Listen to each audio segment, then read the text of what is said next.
Good morning, Green Spring. I'm Gray Parks, your host today. And today is November the 12th. And we're going to talk about the World War I Armistice. Yesterday, I hope you were able to see the program at Hunter's Crossing, and we had a very nice program. And our featured speaker is one of our guests today, Larry Ayers. And one of the reasons we're having this today is because at that program yesterday, we talked about the armistice, but we really didn't get into any details. And today, we're really going to get into details of some of the conditions in terms of the armistice and what led up to the armistice. So I hope you enjoy our program today. I think we have a good program. And we also have as a guest Greg Cizek. And Greg is a World War II veteran. He was a Marine. And so he fought in the World War II. He understands this, although World War II is quite a different war from World War I, as you all know. Let's talk a little bit first about the military activities, and that's going to be short because I just want you to understand where we were and so forth. As you recall, the U.S. entered the war in April 6, 1917.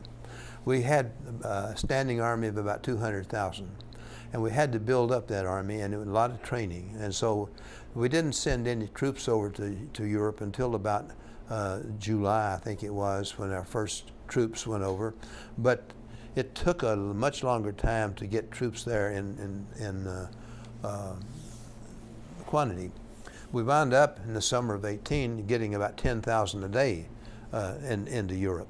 And we wound up with over about 2 million troops there. But let's take a look at the map.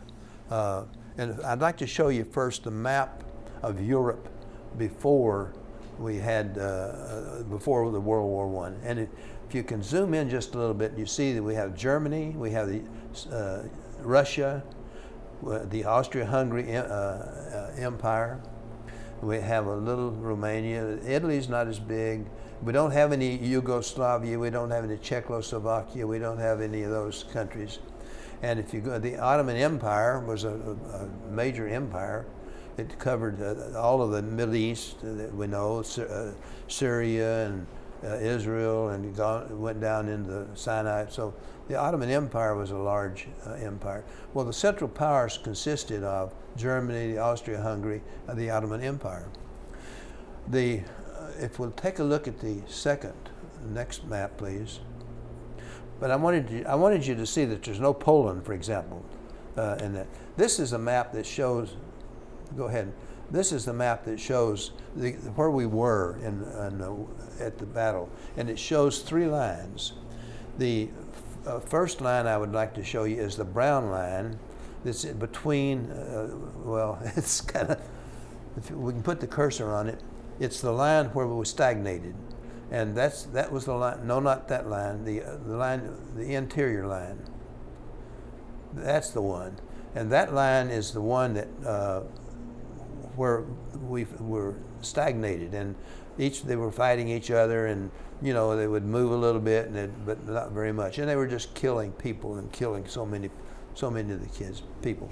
Well, when after in January, I believe it was, of 1917, no, January of 18, the Russians quit. They gave up. The Germans actually made peace with them, and as a result, the Germans now had a lot more soldiers that they could bring in, and so they did, and they did a major offensive. This major offensive took them to the other line. You can see Paris down there at the left. And so the Germans moved in, but they did this in the spring of 18 and the summer. And by that time, American troops were beginning, and by the time they'd reached this larger line, the American troops were there in pretty good force. So they were able to help the British and the French staunch the line. They halted the Germans and then began to push them back. And throughout the summer of 18 and August, September, you see those blue arrows. They pushed the Germans back to the blue line that is the Armistice Line. Can you point out the blue line? That's the line. Okay, that line is where is the line of the troops when the armistice came about. Note that we're not in Germany. We're still in Belgium and France. And so, but that's the line that we had pushed them back, and you can see that the Allies had taken quite a bit of territory and had really created problems for the Germans, but the Allies also had a lot of difficulty. So that's the stage in which we are talking about. And let's go back to where President Wilson. President Wilson was, of course, didn't want to get into the war, and he was very reluctant. And when he, we got into the war in April of 17. But he made this major speech to Congress in January of 1918, and that speech included 14 points that President Wilson thought we should have to establish peace between us and the Central Powers, or between the Allies and the Central Powers. So let's take a look at each of those points, because this was very important to the Germans. The Germans were looking for a way out. We were looking for a way out, and so Wilson came up with these points. So if we can see the 14 points now, all right, there they are, and they're very skinny because I wanted to get them all on the same screen. But let's talk about each of those points, and just a little bit. Maybe some don't deserve anything to talk about, but most of them do. The open covenants of peace. And Wilson, tell us a little bit about that. Who wants to start? Well, he was concerned that there would be some sort of secret side agreements that were not open, and he didn't want any parts of that. And we had those before World War I. And we had those before World War I. So he was very much concerned about that, because he knew that later they would be like an Achilles heel to implementing the peace. Okay, so that's the open covenants. The second, absolute freedom of navigation. What was the meaning of that? Well, we're facing a bit of that problem, interestingly enough, today in the Far East with the Chinese. But what we're talking about here is absolute freedom of navigation upon the seas. Yes. Now that did not rule out, though, the individual country with control of its immediate waters, but there was to be no interference, no trade embargoes, anything like that. And that wasn't really appreciated by the British, was it? No, it was not. In fact, later on, when they implemented this, they put blockades around Germany to prevent them from shipping certain commodities out. Okay, the third one, the removals as far as possible of the economic barriers. What was really meant by that? Well, what part of the problem there was Germany was a powerhouse in manufacturing, and I think later on they were very heavy in locomotive manufacturing and in railroads manufacturing. So there was a real concern by Germany that they may be inhibited in the trade. But likewise, some of the Balkan countries were concerned, and Greece was concerned about the ability to trade with open freedom. And as you know, Mr. House, or Colonel House, had a team that studied each of the areas of problem areas that had occurred. And as we go down through these, you will see House's study where he addresses each of those areas, and this one of the equality of trade conditions was very much a problem. Now, there was a major part of this, I think, is if you remember the Armistice Line was in Belgium, And so all of the war really was conducted in France and Belgium. That's right. And that whole area was destroyed. Whereas Devastated. the German mainland, we didn't have the bombers that we had in World War II. So that was almost untouched. So they maintained their ability to produce goods. And that bothered the French particularly. Yeah. Okay. The French were afraid that the Germans were going to get off scot-free and they'd be left with all the war problems. Okay, then the fourth one is that we wanted to guarantee that the national armaments would be reduced. So that was... Comment on me. Manufacturing, Germany is a powerhouse. Chemicals were one of the big products of Germany. In fact, my father-in-law, who went through school immediately after the war and spent his life as a chemical engineer, it was expected that they learned German so they could communicate and read the German documents on various chemical products. Well, then we're diverging a little bit because we didn't really talk about the use of chemical warfare in World War I, but it was the Germans who initiated that, as I recall, and of course they were big, and they're still big in chemicals. That's part. Well, let's go on. Let's not get too sidetracked here. The armaments being reduced. They actually, in the terms of the which we'll talk about later, we'll talk about some specific armaments that were reduced. So let's go on and talk about the adjustment of impartial colonial claims. What did he mean by that? Well, each of the major powers had colonial colonies down in Africa and part of the Near East. Yeah. And there had been some fighting down there. Not nearly what you saw in Europe, but there was this concern to allow the colonies to begin to establish themselves as nations rather than being remain colonial. He might have had the Ottoman Empire in mind too. He did. Yeah. That's what I meant in the Near East. Yeah. He had the Ottoman Empire as well as Africa. Okay. Virtually, the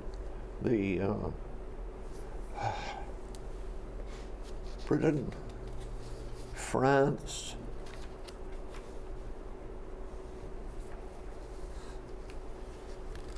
Italy, all took over the German colonies in Africa, and they were colonies not only in West Africa, but also in East Africa.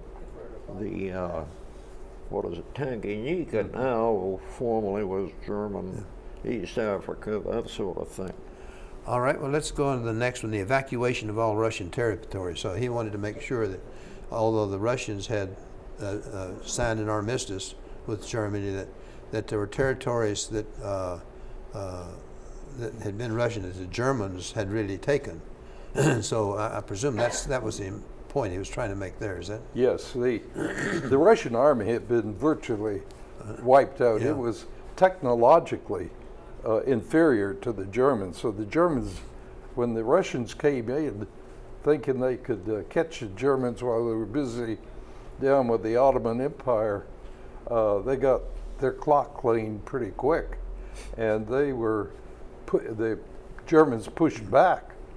So in order to make sure the Russians were satisfied, he put this in to declare that the Russian territory would be reestablished. Okay. And Belgium likewise.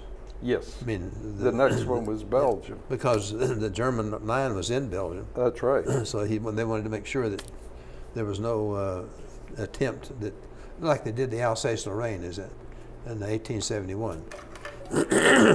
Well, one of the things you might point out that as we go down through these, the British proposal was much more stringent than these 14 points. Oh, that's right. They did Lloyd George, I guess. That's it was, right. that spoke before Wilson, and he had 10 points. He had 10 points. Yeah. Well, the Germans pretty quickly said, of the two, the 14 points was better for them because the British was pretty heavy on taking things away. So these items, each one, were trying to strike a balance between Germany and the powers that had defeated Germany. Yeah. And then the French territory, we'll just continue on with that, that had to be restored. That's right. Including Alsace-Lorraine. That's right. And that was an old battle going back to Napoleon gave up Alsace-Lorraine in 1871, which had been a thorn in the French's side for years. Since 1871. Since 1871. And so they were going to finally get it back. Yeah. An interesting part on Alsace-Lorraine, about the time of the late 1800s, there were significant iron ore mines in Alsace-Lorraine. They got worked out pretty quick in the early 1900s. But Alsace-Lorraine was a spot in Europe, and there were not many spots that provided iron ore. Later, the Germans had to go to the colonies to get iron ore, but Alsace-Lorraine during that period was a source of iron ore. Oh, okay. Well, likewise, the readjustment of Italy and but the Austria-Hungary Empire, he wanted it broken up, I presume. Yes, he did. Yeah. And they had gone in, there had been several battles along the edge of the Italian frontier and the Ottoman Empire, and they wanted to get those reestablished, and that was important to Italy. There, in that case, Wilson was trying to make sure Italy was taken care of in this agreement. Because Italy had come in on the Allies. That's right. And number 10, Romania, Serbia, and Montenegro is the same idea. Yeah. Well, the Turkish portion, he thought the Ottoman Empire should be broken up and establish this country called Turkey. And actually, one of the major battles that we don't hear of too often was in Gallipoli, and that was sort of Churchill's battle. But anyway, that's right. They held their own in Gallipoli. The Turks did. Well, they actually cleaned the clocks of the British. That's true. One time when I was traveling in my business, I was in Australia in Anzio Day. Oh. Now that was what they actually did was they shipped in a bunch of Australian troops, and so many of them were killed that it affected the history of Australia. Yeah. And Poland, if you recall from the first slide that I showed, there was no Poland. That's right. But Poland had been a major country for many years, and it had been sort of fractioned up, and so it was now owned by Russia and Germany, and so it wanted an independent Poland. And finally, the last point was to establish some kind of league of nations. Okay. Although those are Wilson's points, and we need now to go to the actual terms of the armistice, and we have those on the slide too. So let's just go down, and we've got 10 minutes left. That's amazing how quickly we talk through all this time. It's effective 6 hours after signing. It's immediate clearing of Belgium, France, and Alsace-Lorraine to be included within 14 days. And any German troops remaining in that after the 14 days would be interned, so taken as POWs. The next one is the disarmament. 5,000 cannon, 30,000 machine guns, 3,000 trench mortars, 2,000 planes. And also, we had some locomotives, 5,000 locomotives, 5,000. 150,000 rail cars. That's right. That's a lot of rail cars. That's right. Now, it's just hard to imagine 150,000 rail cars. Now, were those all used by the Germans to move troops, or what was it? They were a general purpose. The famous railroad car that came out of World War I was called 40 and 8. Oh, And it was referring to being able to move 40 soldiers or 8 horses. Yeah, of course, horses were a prominent mode of transportation, but those cars were used for supply, moving troops, and they were just a general purpose car, but they represented the strength of the Army. all right. Well, let's go on. The evacuation of the left bank of the Rhine, all that area occupied to a radius of 30 kilometers deep. Now, what were we really talking about there? Say again. The evacuation of the left bank of the Rhine, including Mainz, Koblenz, Cologne, and that had been occupied by Germany, and a radius of 30 kilometers deep. Well, the purpose there was to literally neutralize the Rhine Valley by not permitting any still enemy forces on the west, and to push back to establish a buffer, if you will, on that side, on the eastern side of the Rhine. So it was essentially an occupation, but not of entire Germany, Very- but just a very small area, really. Very much so an occupation, because we had U.S. forces over there for the occupation. the occupation.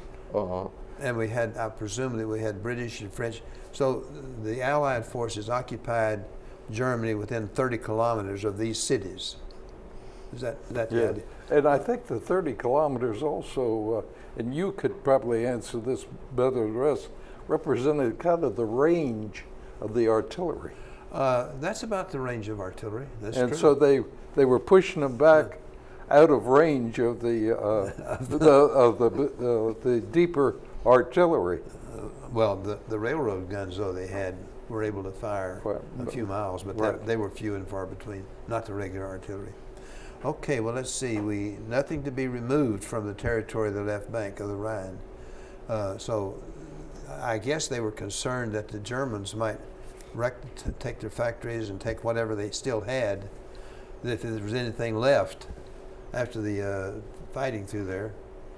Well, actually, the Rhine was part of Germany, and But this is the left bank of the Rhine, yes, which would be and you know that part was the heavy industry yeah. of Germany.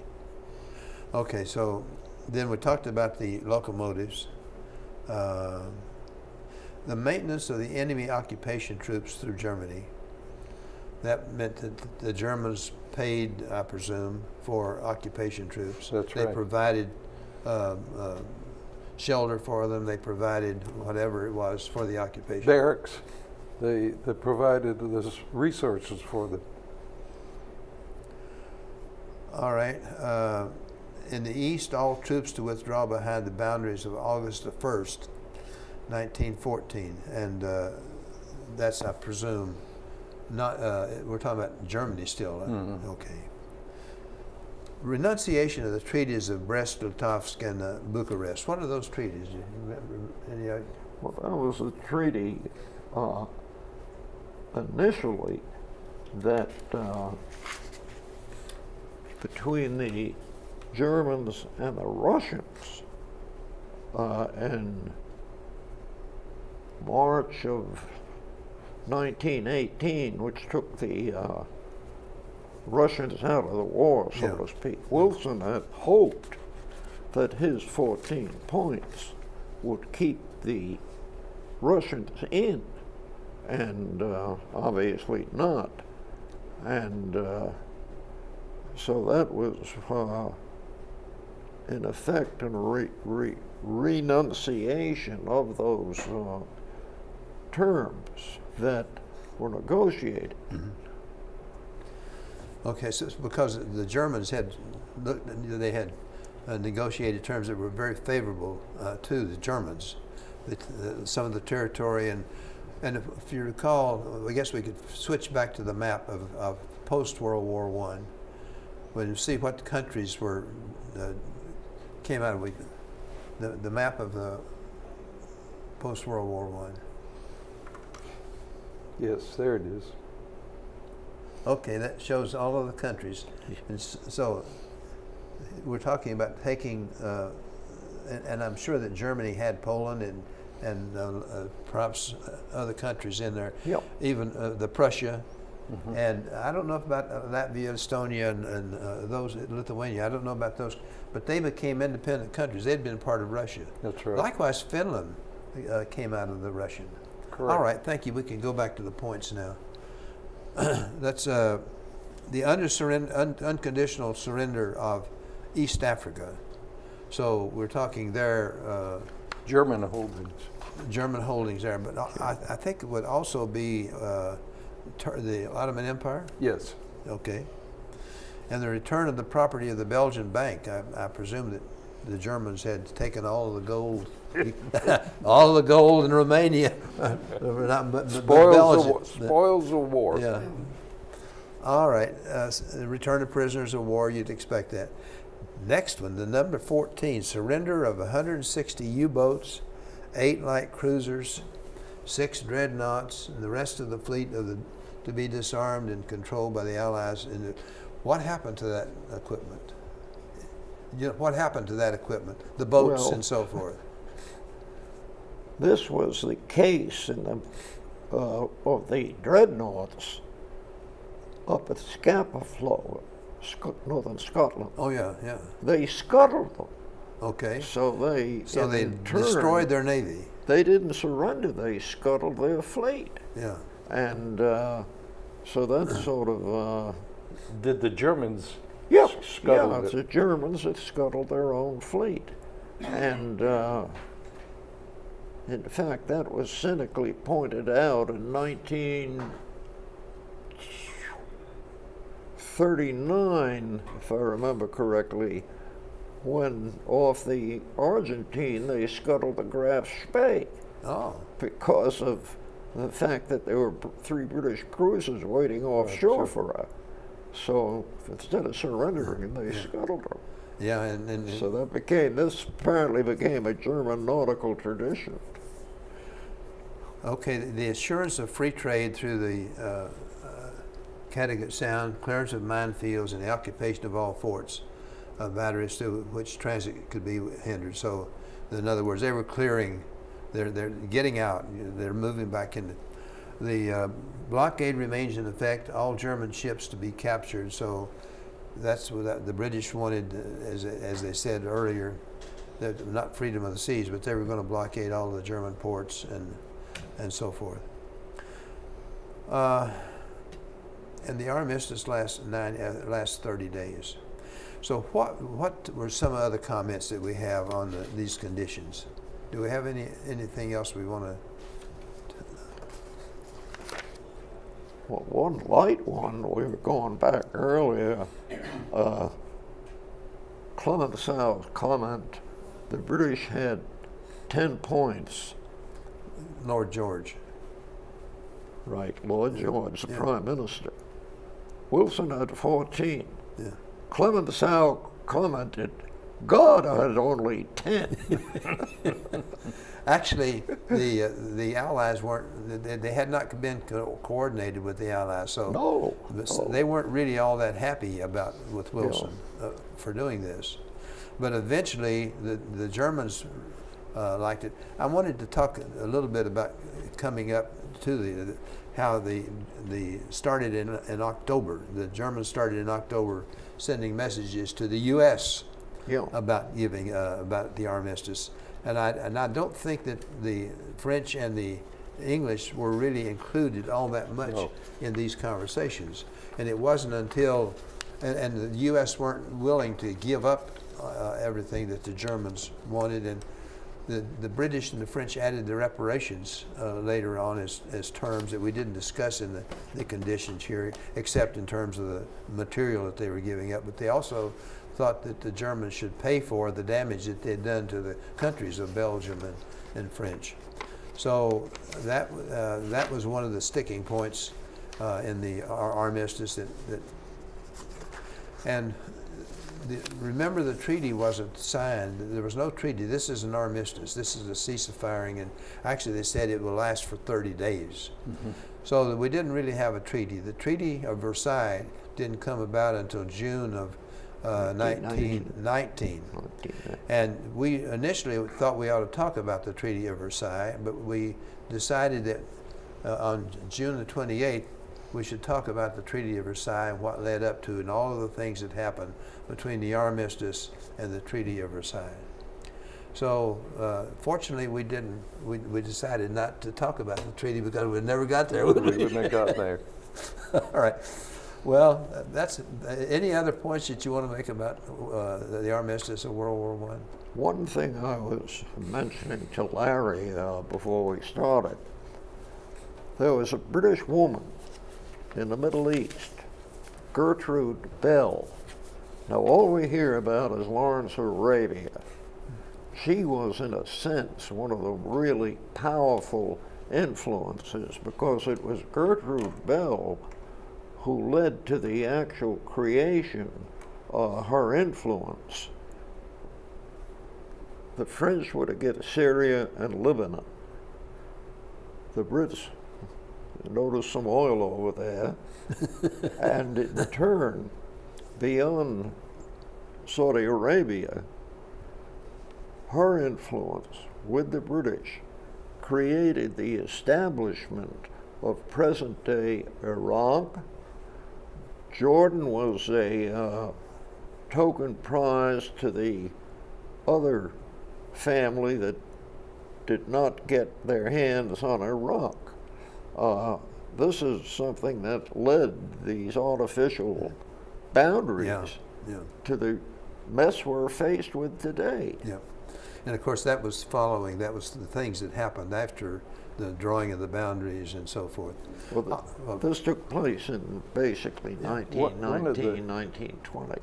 One of the points that I found fascinating was going back to the German side of this conflict. Ludendorff was the designer of their plan. He was the one that brought the predominant force from the Russian front across and into that push that they did between starting in I think March of 1918, and they were trying to get in ahead of the Americans arriving. And while they were doing that, they were also communicating with the Americans, trying to hold back the arrival, because Ludendorff felt that if he needed to get as much territory as he could before the Americans arrived. So there was this great push on the German side to move the people across, and they did make the push but they ran out of gas. They did. The logistics was a major problem. And they killed so many of their stormtroops. They had powerful troopers, but they lost something like 250,000 just in a matter of days in there. And in that period was when the Germans were using gas. So they were coming through that push using armaments and gas. Yeah. Well, I thank you all very much for joining me today on talking about the armistice. And